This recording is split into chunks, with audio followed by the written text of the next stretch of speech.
Good morning, Tony here. So in this video, I want to talk about picking a recumbent bike that you might be interested in buying for home after your total knee replacement. Now, let's talk about a couple tips. I'm going to share with you a couple things that I look for when I'm trying to pick out the appropriate bike for the right person. And I'll give you a couple links in the description below of this video to Amazon. I'm gonna try and keep the bikes in the range of like $200 at the low end, upwards of $800 at the higher end. But let's talk about some of the specifics that you wanna be looking at when you're choosing a bike for yourself. A recumbent bike, if you're not familiar, I'm gonna try and do this, is basically a lower bike. It's a little more horizontal. The pedals are a little more in front of the body, not below the body.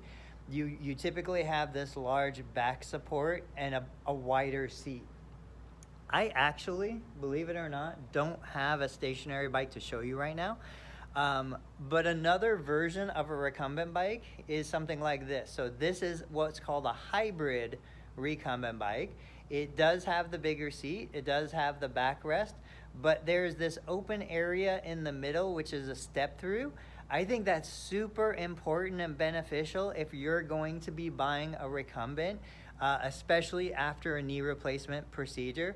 This is another recumbent. You can see there is no step through. It's just a little bit more dangerous because you're stepping over a pretty high barrier. So, you know, you're always trying to balance comfort and safety and effectiveness. But what are some things that I would be looking at for you as an individual after a knee replacement purchasing a recumbent bike? The first thing that I'd be looking at, let's come in down here, is I'd be looking at the pedals. I know it's kind of hard to see what the pedals are going to look like on the Amazon site, but if you look at something like this, this is a pretty tiny pedal. And so if you have issues with swelling and edema and other stuff, getting your foot on a smaller pedal like this might be a little bit challenging. If you come over with me to the hybrid recumbent, you can see that we have a much larger pedal. We have the strap that can hold the foot in place, and it's more of a platform than it actually is kind of that small narrow pedal. Other things that I'd be looking at would be I'd be looking at where the armrests are.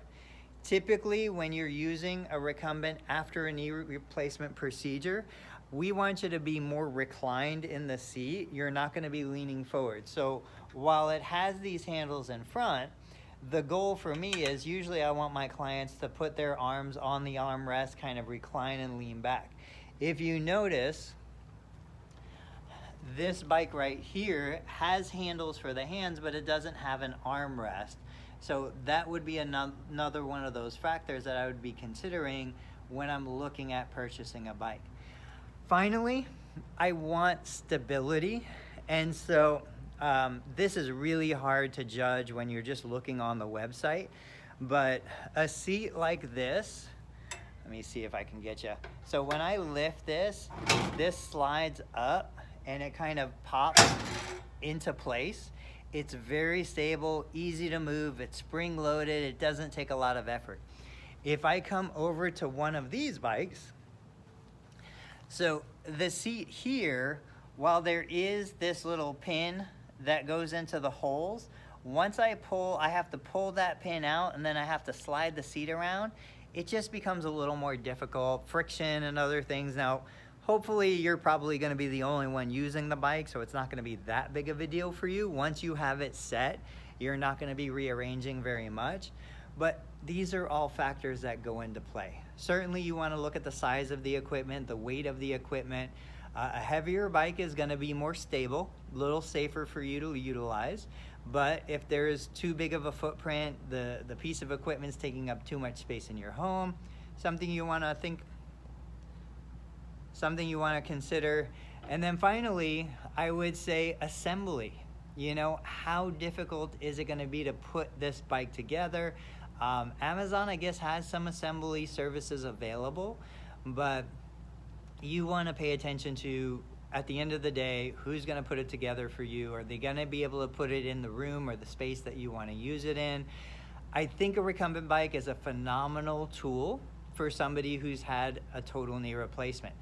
I've got other videos showing you how to use the recumbent bike, how to sit on it, how to adjust the pedals and everything. Check my channel, subscribe to my channel. If you have specific questions, recommendations, something that you've purchased that you love and something that you've purchased that you hate, let us know in the comments, because this is a community. We're like family. If you share your experiences, it will help others learn and grow. Guys, as always, I appreciate your time. Thanks so much for watching. I'll catch you on the next video.